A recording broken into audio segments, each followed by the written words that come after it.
Hello. Get your official products such as this marvelous t-shirt that I'm wearing or this great coffee mug that I'm drinking out of and many other products with the show about stuff, the Stephen Davis logo at https://www.zazzle.com/store/a stuff store and make sure you get your 15% discount today.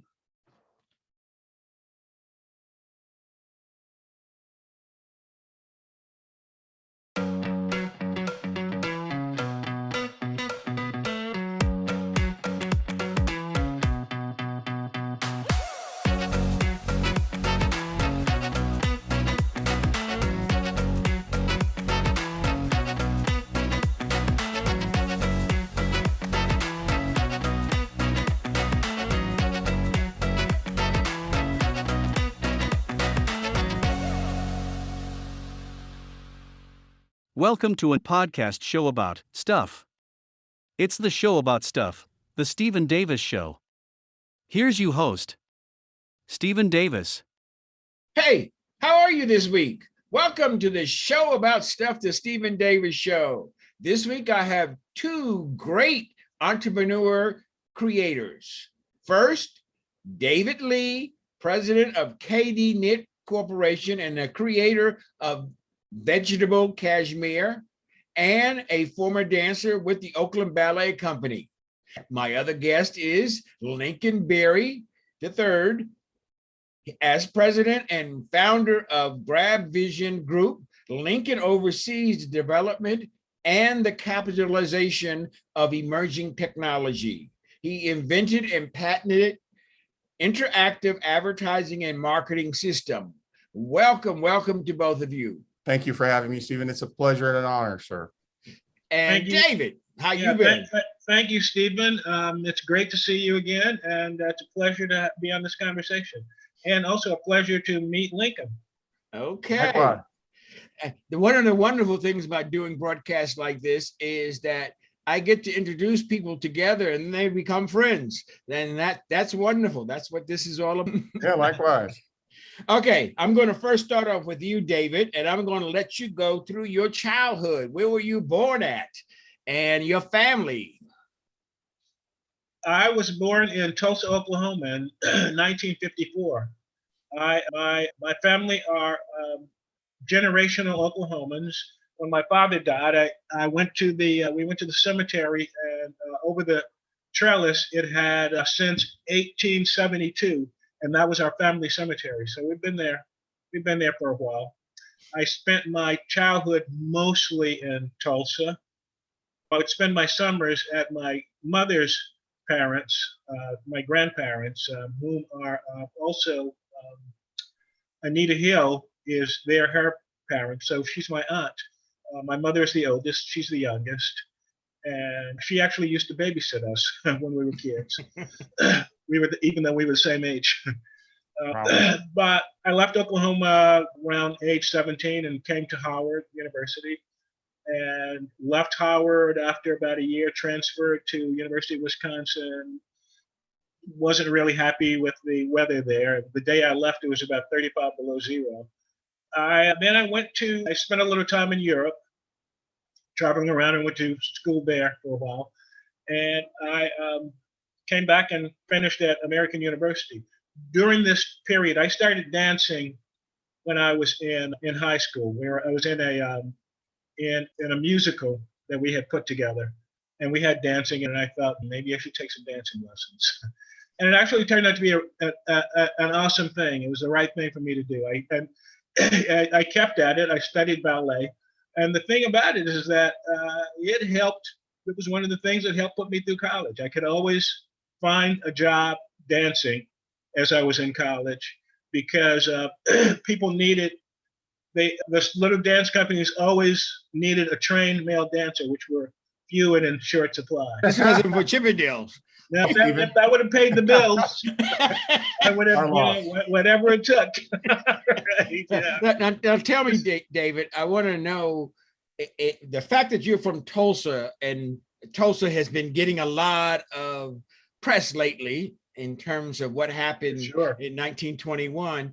When you were growing up, were you aware of this part? And was your family any part of that? Or did they lose stuff in Tulsa during that time? That's what we're trying to figure out. To answer your first question, no, I was not aware of it. We were never taught that. I don't recall becoming aware of it until I was in my adulthood, and even then, not even the severity of it. I had my my aunt, my favorite aunt, was considered one of the grand dames of North Tulsa. She had the biggest house on Greenwood at the time when I was growing up. And apparently they moved there in the late 20s. So we're trying to trace back to our actual origins in Tulsa as we speak. Most of my family was from about 30 miles outside of Tulsa, from Muskogee and Okmulgee and Morris and that area. So to answer your question, no, that was I guess it was a part of cancel culture. Yeah, it's amazing that Tulsa was such a formidable place and has such a formidable history, especially even Oklahoma for blacks. My parents went to Langston University. That's where they met, which is a historically black college. And I never cease to be amazed at the people what they were able to achieve as a community. I remember Tulsa as a segregated place, not a hostile place. I remember Tulsa, the south side was predominantly white, and the north side was predominantly black. I went to mostly black schools until I was in junior high school, my last year of junior high school. Then I went to Booker T. Washington. And every community, Memphis, whatever, had a Booker T. Washington High School. And a George Washington Carver. Now, Lincoln, Yeah. let's talk about yourself in terms of your childhood. And where are you from now? Dayton, Ohio. Before I get started, David, are you familiar with the Dayton Contemporary Dance Company? Oh yeah, totally. Yeah, absolutely. So one of the things that I used to do when we first started our business, Katie Knits, I used to go around the country, every place, and sell to the dance companies and ballet companies and sell our things or give them away just for promotional and to make money, of course. But and so I at one point I went to Cleveland Ballet, and I passed through Dayton and visited the Dayton Ballet. Excellent. So yeah, I'm very familiar with it. They've So got a pretty formidable. They've got a pretty formidable reputation. Yeah. So in your brilliance, Stephen, you made a good connection because I'm working with the Dayton Contemporary Dance Company and this new age, and we can talk about that as we go on, Mr. Davis, this new age of multimedia and taking things that were, especially during COVID, how we've had to adjust, and the things that we were doing in person now being shared online, which may seem somewhat trite because we've been able to do that, but COVID really taught us new ways to connect. So now let's go to your childhood. Sure. Born in Dayton, Ohio. Grew up in a little town called Drexel, Ohio. The thing about Dayton in terms of its socioeconomic geography and demographics, it's pretty well mixed as far as white and black. And so growing up there, we were right on the edge of very rural towns, like literal farmland. And that's not unusual to find in Ohio, of course. We grew up in an apartment complex. We're literally down the road from farmland. And grew up there, but then that neighborhood started to become more and more the social decline, right? We're talking 1970 when I was born, and a little bit of decline in the black community. And so my parents, my younger brother, when he was born, I was about 5 years old. We moved to a little township called Huber Heights, Ohio. So there's Dayton, which is the city in the middle, and then you have these districts or suburbs around this little small city, Dayton, and Huber Heights is north of the main downtown of Dayton, Ohio. And so I would spend most of my formidable years in Huber Heights. Now, Huber Heights at the time, gentlemen, was a predominantly white neighborhood, if you want to say that. It was a township. It was built by a gentleman by the name of Charles Huber, a lot of brick homes. And it was a kind of an aspiring suburb, which it eventually became. And so if I'm not mistaken, we were one of only maybe 5 black families in the entire township. And coming up and going to high school, well, grade school, all the way up to high school, I was one of a very few obviously Black children that these kids have had a chance to interact with, which was very interesting. And so learned a lot about life and society being in that situation. In terms of being in high school, that's when things really, as far as my real understanding of my place as an African-American male in American society really started to take hold in high school, when our Huber home had fire damage. And so we started renting a home back on what we call the west side of Dayton. We moved to a small home there while I was in high school. And so I would take the city bus from that one end of Dayton through the downtown, and then all the way from the downtown of Dayton all the way through the rural areas to get to Huber Heights, which is a suburb. I dropped out of high school, unfortunately, and then I started going to college. We have an excellent community college here, Sinclair, which is a fantastic school. I was paying my way through college and trying to learn what are called real-time systems, which is basically you've got real world physical systems that are doing something, or real world processes. But this was, you guys got to understand, this is circa 1993. So this is before what you would call the information age really took off. I was in those formidable years of the information age. And so a lot of processes that people were doing on paper were moving to the computer, which would eventually become, as the buzzword is, the cloud, which is basically accessing data on the internet. We take that for granted all the time. If you have a Google account and use Gmail or use any of the Google Docs or Sheets or whatever, you're just using the cloud, if you, as it were, to use a word processor that you don't own, that Google's providing you as a service. And so these are the early years of that, guys. And so for my mind was all the way down the road on where we were going. It wasn't on the day, if that makes sense. And that really was also, I don't know if I want to call it a setback, but certainly it wasn't easy with my mind being in what tomorrow was going to be versus if I would have just focused on that day or what was happening in the day. And as it turns out, I started working for the private sector, working for a company called EDS, which is Ross Perot's baby. And I was making decent money doing that. And so I dropped out of college. I didn't stick with it.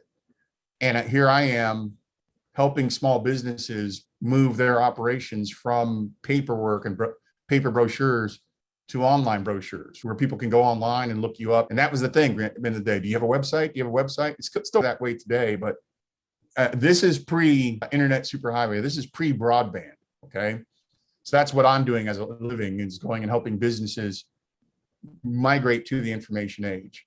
I did have a certificate program I took, which wound up being a scam, unfortunately, but it was a certificate program in process automation or data input or data entry. And so I got that certificate, which wound up being bogus, which still haunts me to this day, a bad choice. A lot of people were taken by that scam that was going on, but I still got the training. It's called youth. Yeah, it's called young and At dumb. least it wasn't Trump University. Hey, I wanted to learn how to make Trump steaks and sell Trump water and get my Trump golf swing on. But yeah, so so I will say this, and to anybody who might be listening and it might inspire them for their life or whatever, is, well, my dad, and if I get a chance to talk about my dad, the man is brilliant. I would probably spend more time talking about my dad than myself.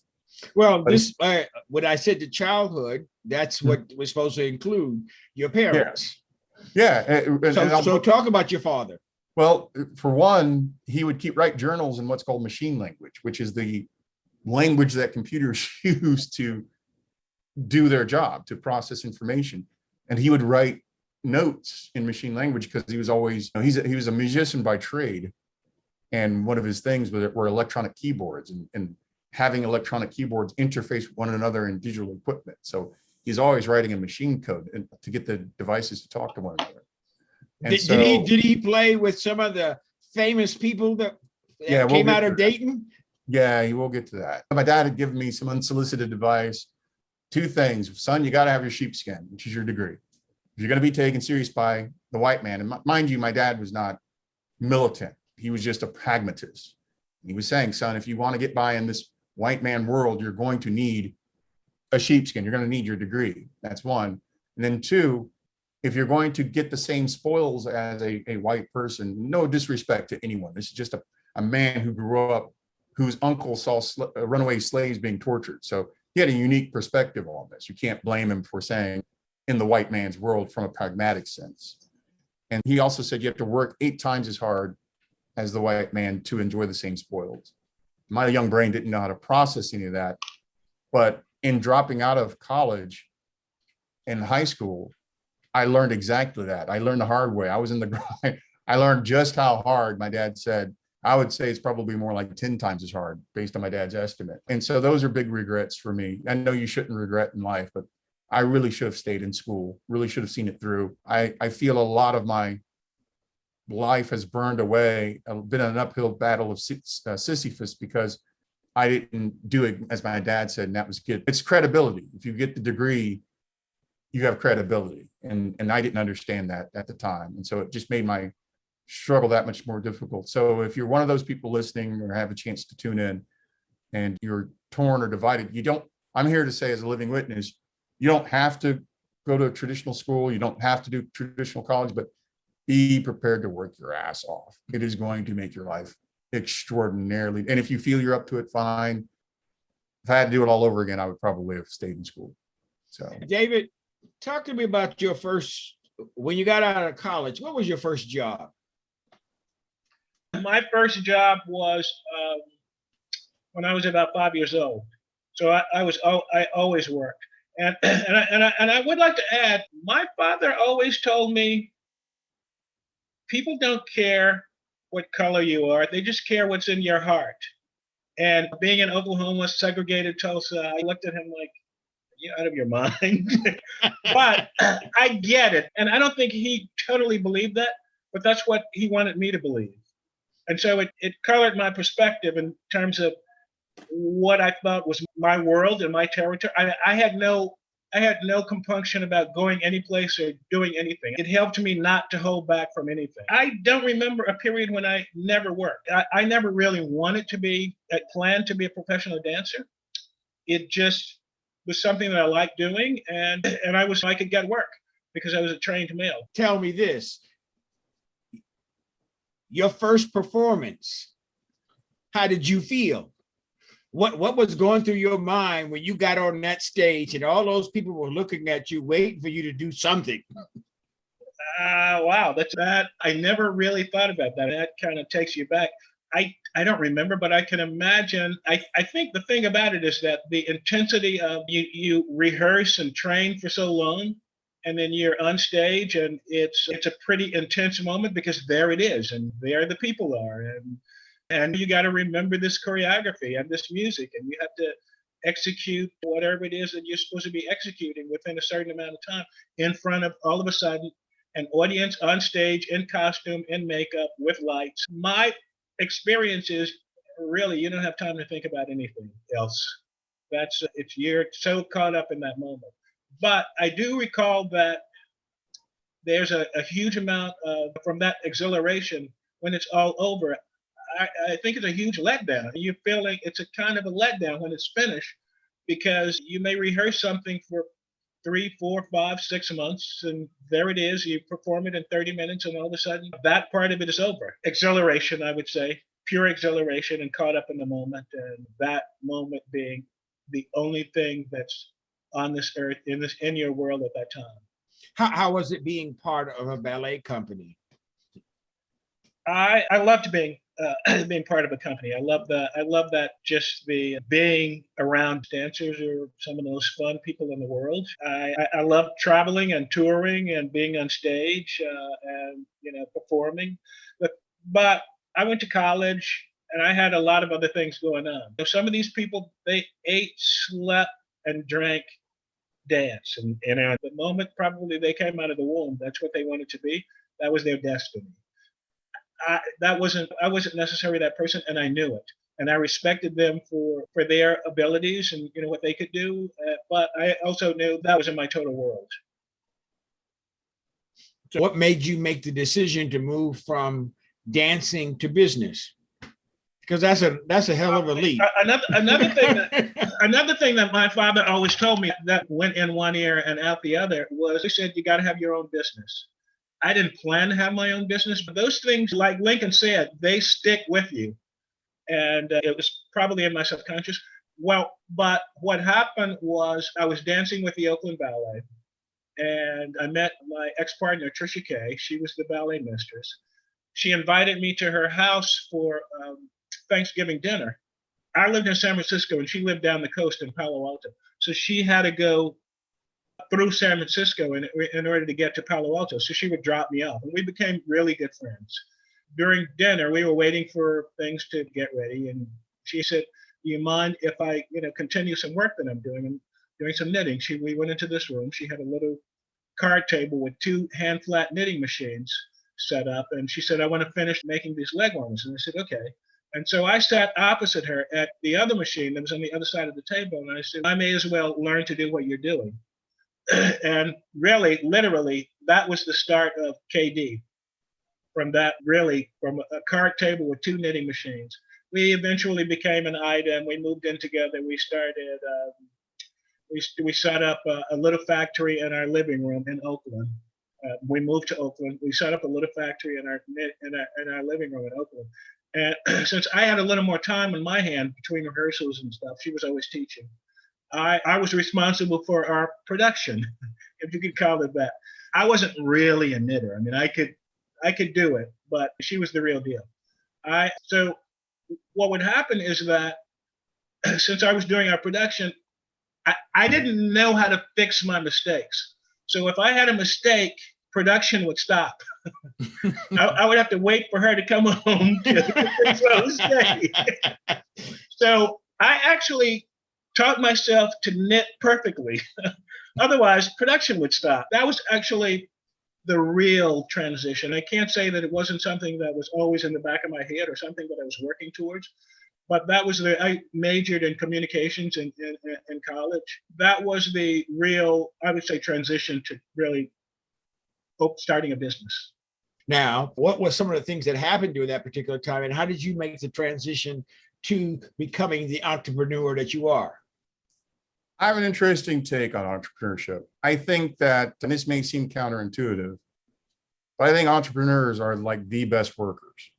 They're the best employees. Your best employees, if you take any given company, the best employees there are going to be entrepreneurial in how they approach solving problems or being productive.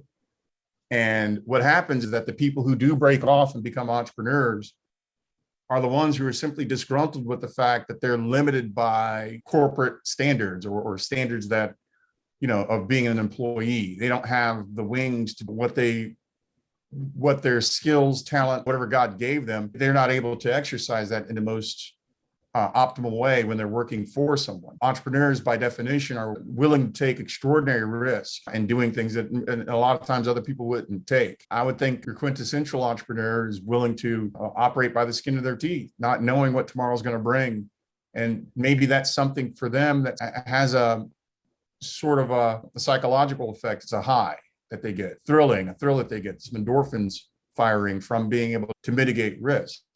And so I said all that to say, when I became an entrepreneur, it was the fact that it took me, again, I was at a stage, you guys have to understand, I was at a stage in my career development where the information industry, the information trade, business information was being transformed and becoming more and more digital and more online. And I saw it coming. I knew it was going to happen. But I was always held behind by the companies I worked for. But more than that, I quickly realized that no matter how well I did, no matter how hard I worked, as my dad had advised me, I would never get the credit for the hard work. I would never I wasn't out for trophies. I wasn't out for a reward. I just wanted the ability to do my job excellently. And that's a strange thing to ask. And you would think, why would you have a problem then working for someone? And a lot of times companies, I'm telling you, will not recognize some of their best workers for what and they know that at least the worker is probably very cognizant of the fact they're not being recognized. And again, guys, I'm not talking about people who want a trophy. They're not looking for the parking space or the employee of the month. They're just like, I can do so much more, but I'm handcuffed by standards and rules and politics. That's another thing when you get into the politics of it. So here I am, an African-American male working in information technology, working with big data. And people would ask me, I didn't think anything of it at the time. How do you know this? That's what they would ask. It seems like an innocent question. How do you know if I had a degree? Maybe if I were, and I don't mean to be presumptuous, please understand. But I think I never heard them ask that of my colleagues. I never heard them ask that of the white people that were working there to say it and to be coy about saying it. But they would ask me at every turn, how do you understand this?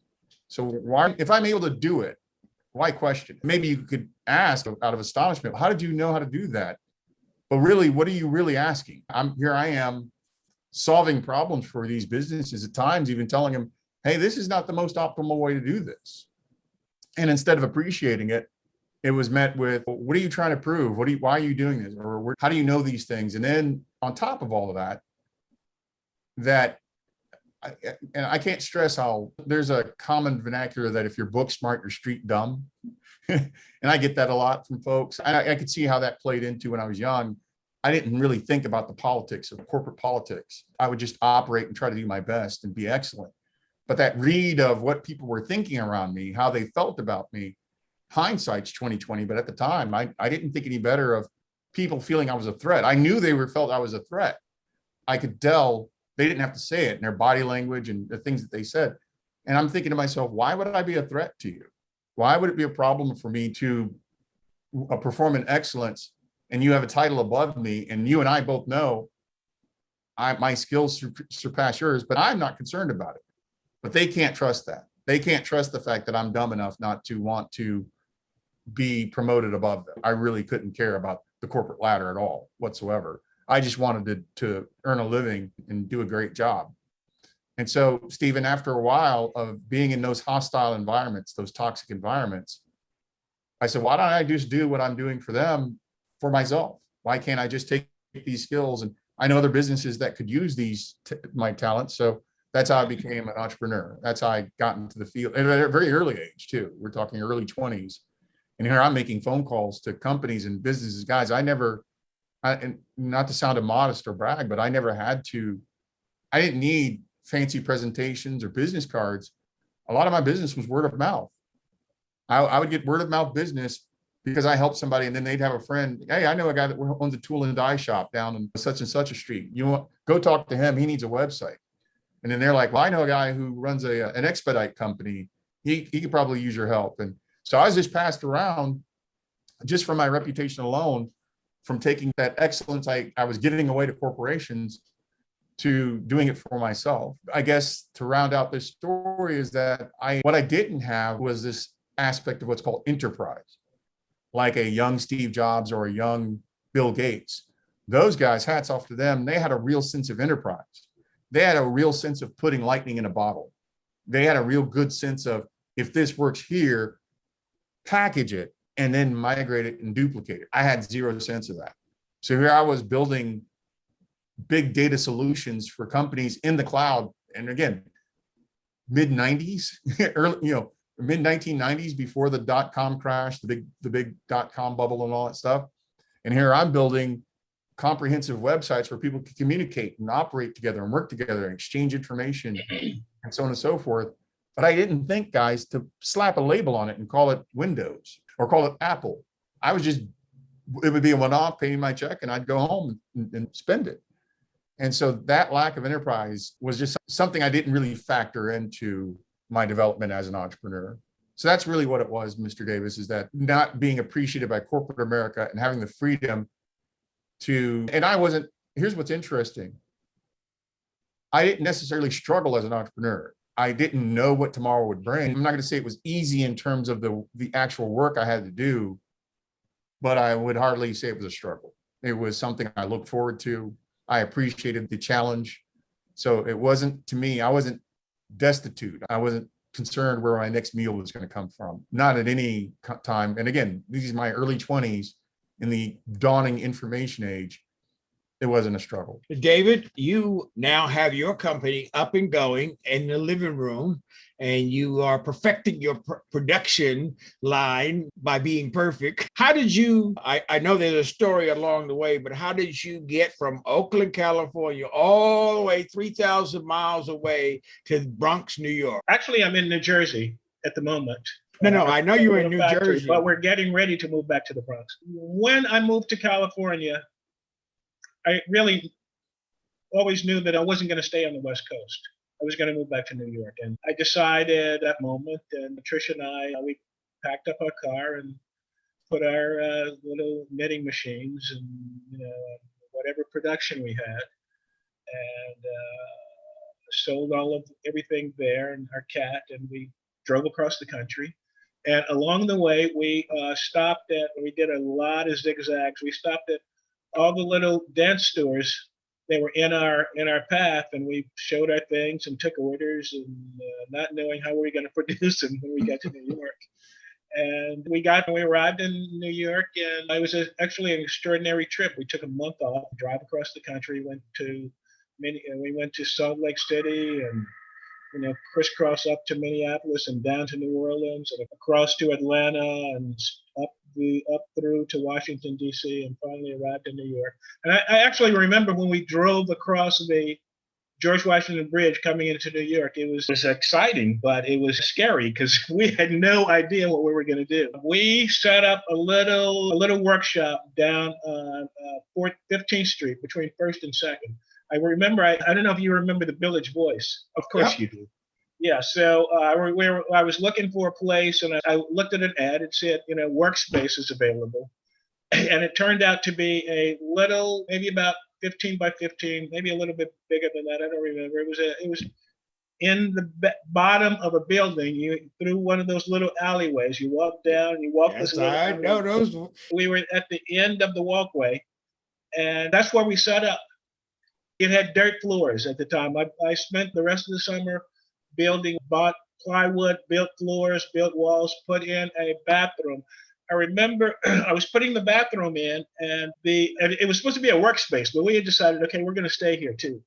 Mhm. So we called it the dungeon. I got a call one day, and it was from a woman, and she said, I'd like to buy some wogs from you. And I said, okay. And she said, this is Mary Tyler Moore. And I thought, I don't think so. And so I didn't say that to her. So we were chatting for a while, and I was asking her some questions about maybe people that we both knew. And at one point, finally, I realized this actually is Mary Tyler Moore. And she said, I'd like to come by your shop and pick them up. And I said, what? Why don't I meet you at your house? Which I did. She lived on Central Park West at the time, and she lived in a penthouse of the San Remo. And we became, I wouldn't say friends, but we were on first name basis. I met her there maybe 3 or 4 times. She bought leg warmers. She was a ballet dancer. In fact, that was how she got her original start. And at that point, she wasn't a dancer. She studied to keep in shape and everything. So I think on was it Naked City where they would do her legs? Yeah. That was kind of, and I think she started with doing some kind of commercial for maybe some lingerie or hosiery or something like that, and it was all about the legs. We stayed there for maybe a year or two. Then we got a loft on 17th Street, 17th between Broadway and Fifth Avenue. And we stayed there for about 3 or 4 years. And our accountant at the time said we had to move. We were expanding. We had to make a decision. Do we want to be a marketing company or do we want to manufacture? Trish and I both felt very strongly about making things. So we decided, okay, we're going to try to build a factory. Our accountant suggested that we move to the Bronx. And I remember looking at him and saying, The Bronx. yeah, I went up and I looked at a space that we eventually moved into.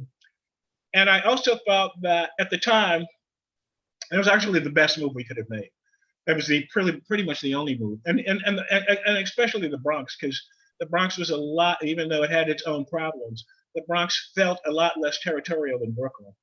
And Manhattan was already going down that road of pricing this kind of thing out of the market. But I also had decided that since we were pretty much putting in 16-hour days, that we should move uptown. So I found an apartment in Harlem, and we moved everything.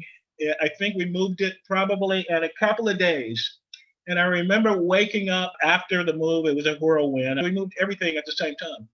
I remember waking up in Harlem and thinking, and with the move in the Bronx and thinking, wow, it was a real daze. But Personally, I love living uptown. I love living in Harlem, and I don't know the circumstances that I would move back downtown. But to answer your question, that was the trajectory from Oakland to the Bronx, and we stayed in the Bronx. We had 4 different locations in the Bronx, and typically every time we had to make a move, it was because of the zoning. The zoning had opened up for the landlords to turn their spaces into storage space. So we ended up getting pushed out, didn't get our leases renewed, or et cetera, et cetera. And finally, I closed our last factory down a couple of years ago. I wanted to hit reset, set up a small place to keep the brand going and things in New Jersey. And I also was working on a couple of what I felt were major, more forward-thinking, future-oriented projects like plant-based fibers. And I thought those would be more important to the future of me staying in this business and this business growing and thriving than depending on making product. So I've set up in New Jersey, and that's where we are right now. And I'm looking to move back to the Bronx with a bang. I want to throw in something that generally, particularly minority businesses, have problems with in terms of raising capital. That process of going through and begging for money, because that's what we do. How, for both of you, this is a question for both of you, how did you navigate that system to be able to go to the next phase of what you were trying to do? I always had problems, or I wouldn't say problems, challenges raising capital, of course. And I always thought it was me, that it wasn't necessarily my skill set. But on the other hand, I was able to raise money. Looking back, one of the things is because I was tenacious and kept at it and kept looking and kept talking and kept trying. But also, to be real, Trish was white. And I don't think she ever really realized it, but I think that made a huge difference.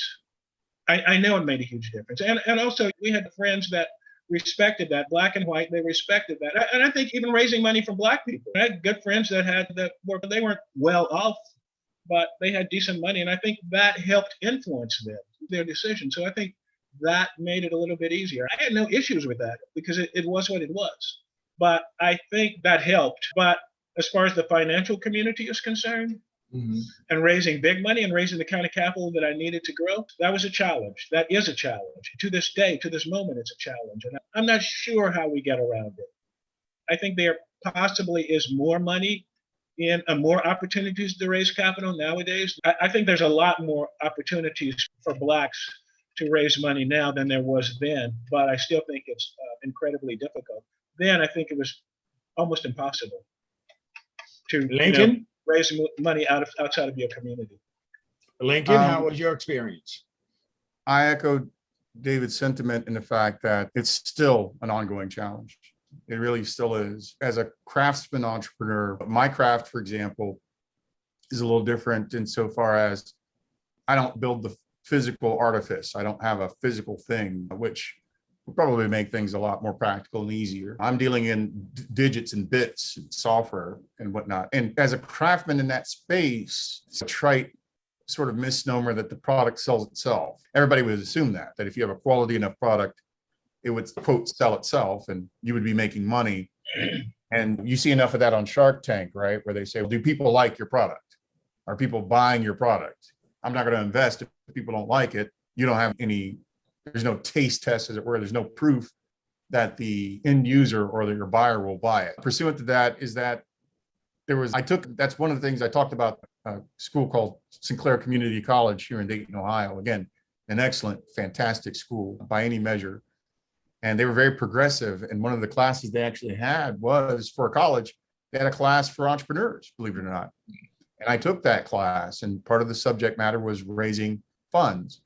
But they said, before you do that, you've got to do the vacuum salesman thing. You got to go and knock on doors of your clients and pitch to them and see if they want it.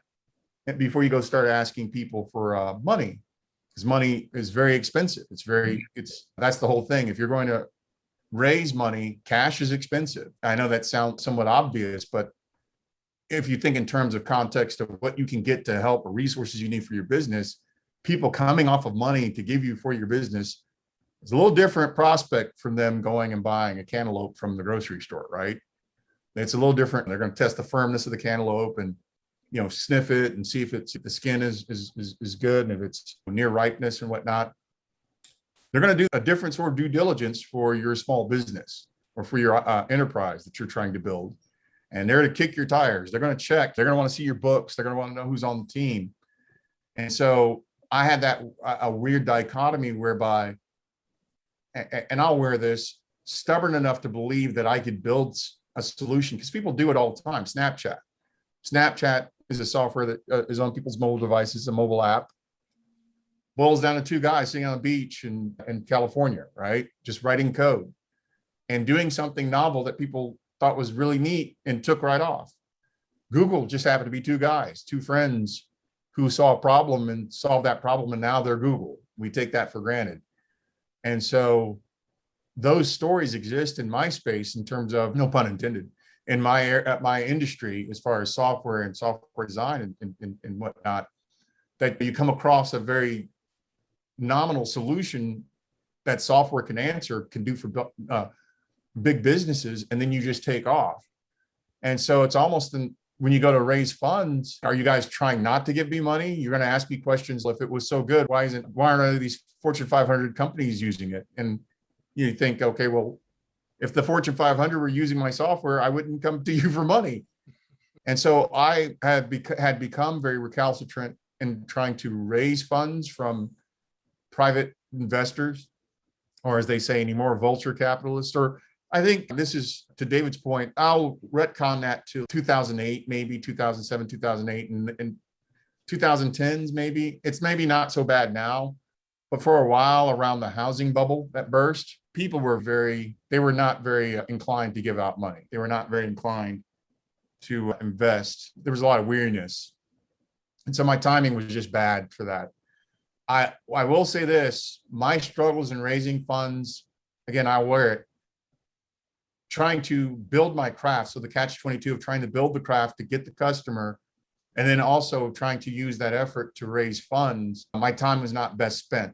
So I didn't go after funds. To this day, I'm not the best person to go raise funds, knock on enough doors, get enough no's, have people tell me no, we're not interested, and get enough of those and eventually get a bite.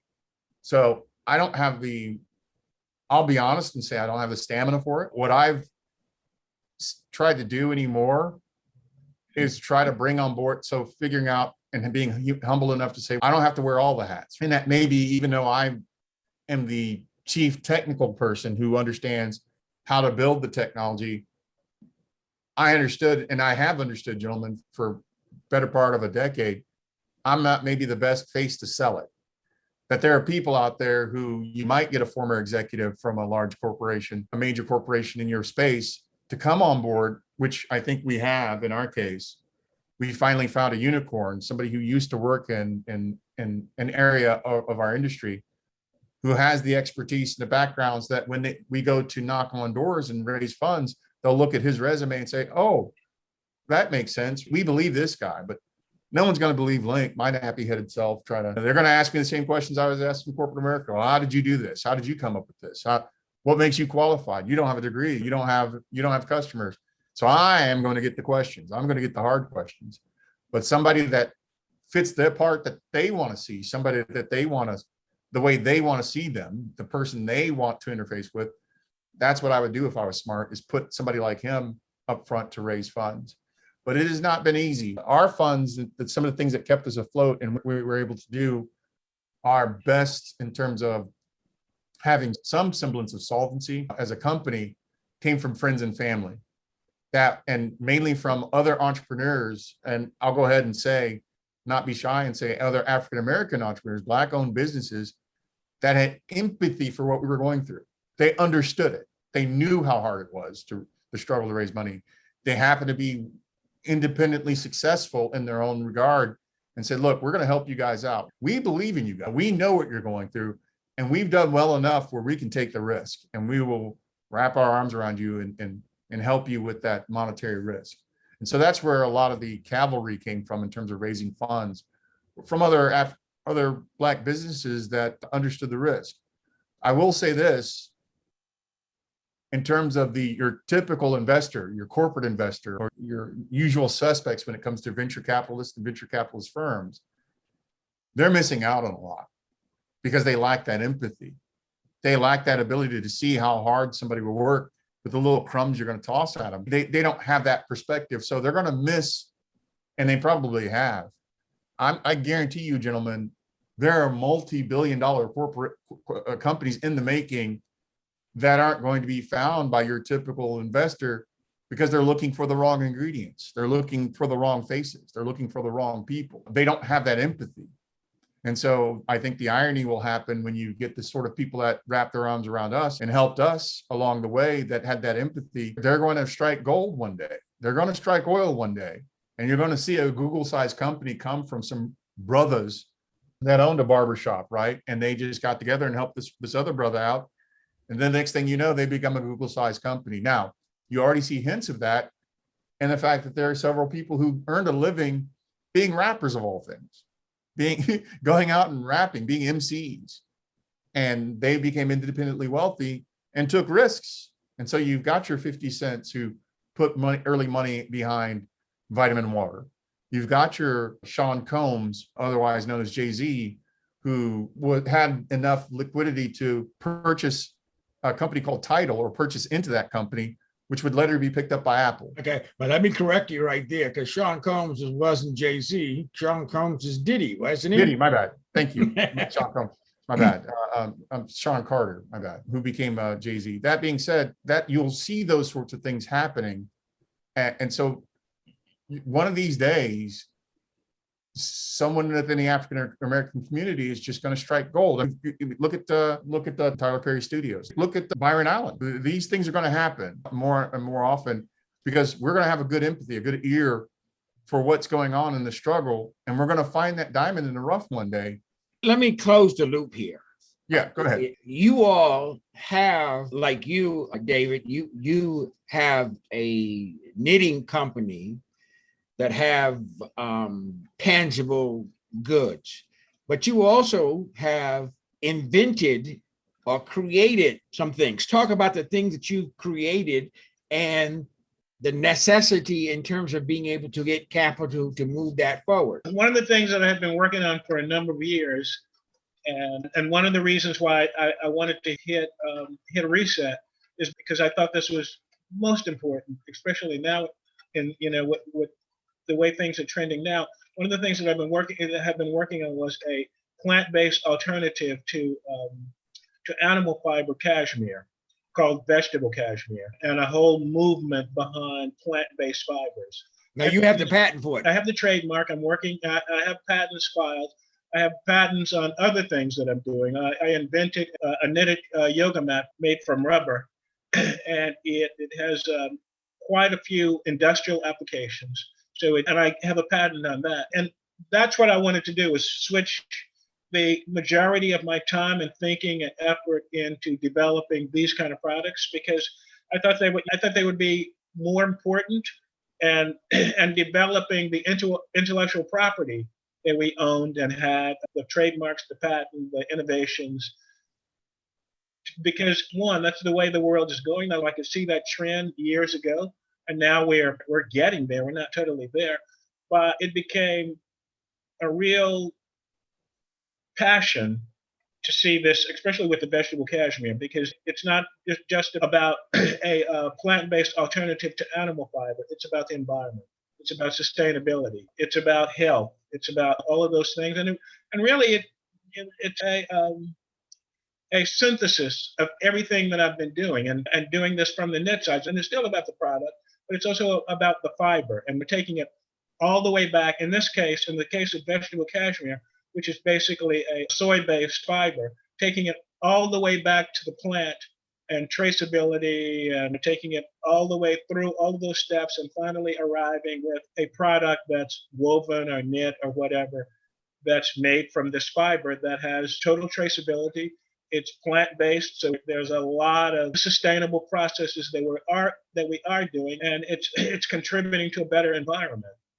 As far as the necessity of raising capital for that, you can just imagine that if that's going to be the trajectory, it is capital intensive, and that's what I'm working on right now, is raising the funding for that whole initiative, that whole effort, and locking down all of the major pit stops along the way. What does the traceability mean? Identifying the sourcing, because that's what tracing it is, and locking down all the major pressure points for that to make that happen. So as far as raising capital is concerned,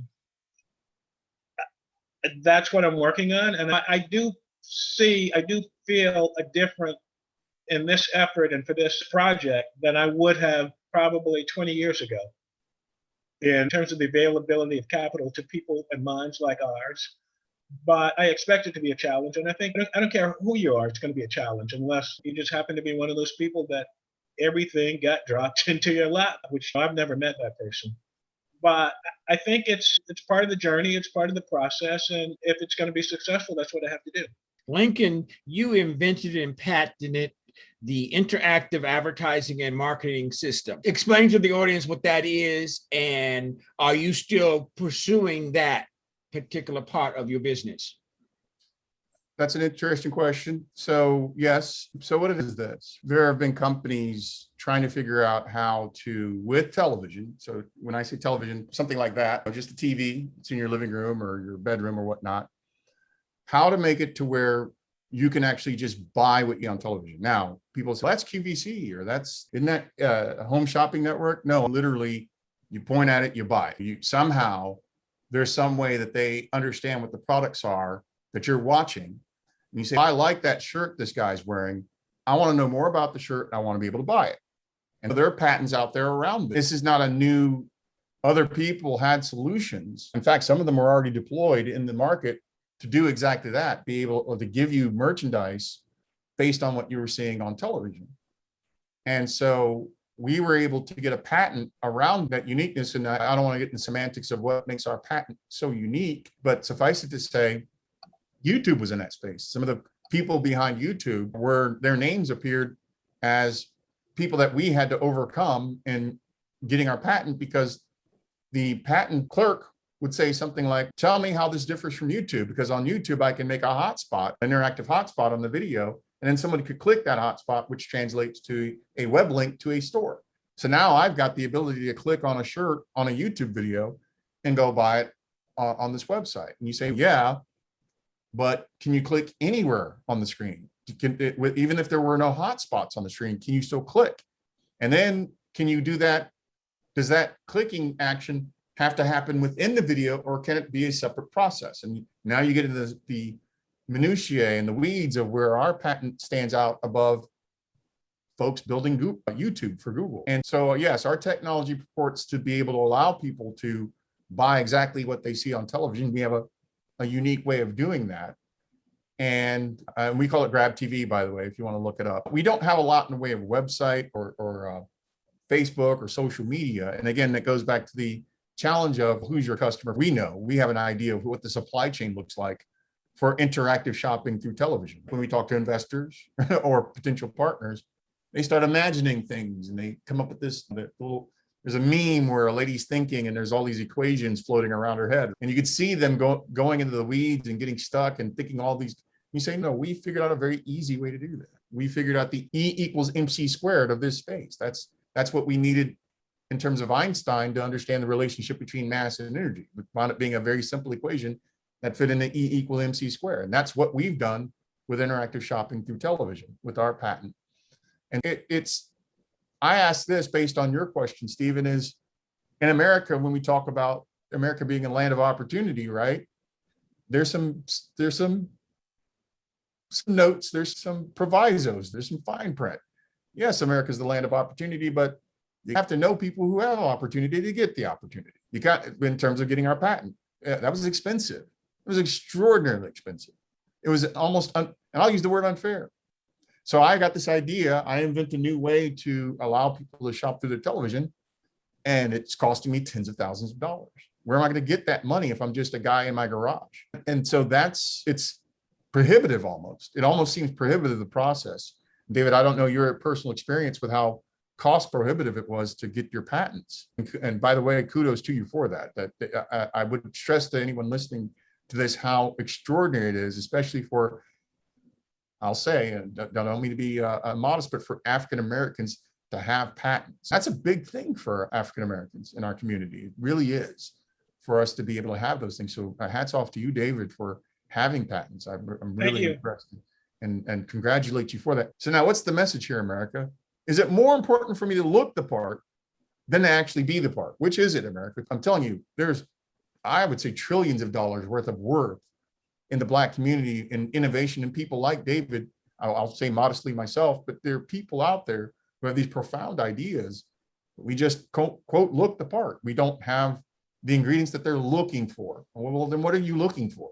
Stop looking for the stereotype. You're looking in the wrong places at the wrong people. Now, let me begin to wrap up this broadcast by, number one, saying, I'm going to add my father saying in it also. My father always would say, if you're going to be a bum, be the best one out there. And that's what you have to do to make it in this marketplace, is be the best you can. And of course, for African American, particularly males, you have to be a little bit extra just because you are who you are. Things are changing, and thank goodness that they are. What I want to wrap up with it is giving you all a chance to talk about your future, what you are looking to do in the future. We'll start with David, since we started with David at the beginning, since David is the older. My goal and my dream is to accomplish this mission that I'm on right now, which is to create a portfolio of plant-based alternatives to animal fibers that are sustainable, that are environmentally safe, and that are traceable from end to end. That type of aspiration is a big deal. So obviously, it would have to be a big business. It would have to be a big enterprise in order to pull that whole thing on. And that's my dream. That's my goal. That's my commitment. That's my mission. And that's where my heart is. Lincoln? My goal is to create opportunities for people like David, who have extraordinary talent and extraordinary capability in investing. I'm going to help you build your team. I'm going to give you resources. I'm going to surround you with success, because I want my investment to be successful. And the way to do that would be to surround you with success. And so that would be my approach to it. So that's my goal. Okay, the last piece, very quickly. How do people get in contact with you? My email is david@Katy, New York. Letter K, letter D, New York spelled out, .com. That would be the most expedient way to contact me. Okay, Lincoln? Same for me. Lincoln, as in the president, .BERY, 3-letter I's, so Lincoln.Berry, III, at grab as in take, vision as in see, group.com. Okay, that's been the show about stuff, the Stephen Davis Show, with two wonderful entrepreneurs, and I love it. And we'll see you next week. Bye. Thank you. It's been a pleasure meeting you. Thank you, Steve. Thank you for tuning in this week. Hope you enjoyed this show about stuff. See you next time. Oh, my name is Jewel. You don't need to know who I am, but you should know why I'm here. My grandpa, Stephen, is an author of a new exciting play called When the Break Happened in Orangeburg County. It's about our ancestors from when the break happened in 1865 until now. Many of my relatives are featured in the play, from my great-great-great-grandpa Stephen to my great-grandpa Stephen to my grandpa Stephen. Guess what my uncle and cousin's name are? Stephen. Go to www.thebreakinorangeburg.com to learn more. An online store has been created to honor those relatives and other families with products featuring the Break logo. Go to www.thebreakstore.com to purchase items today and help to produce this play. Please.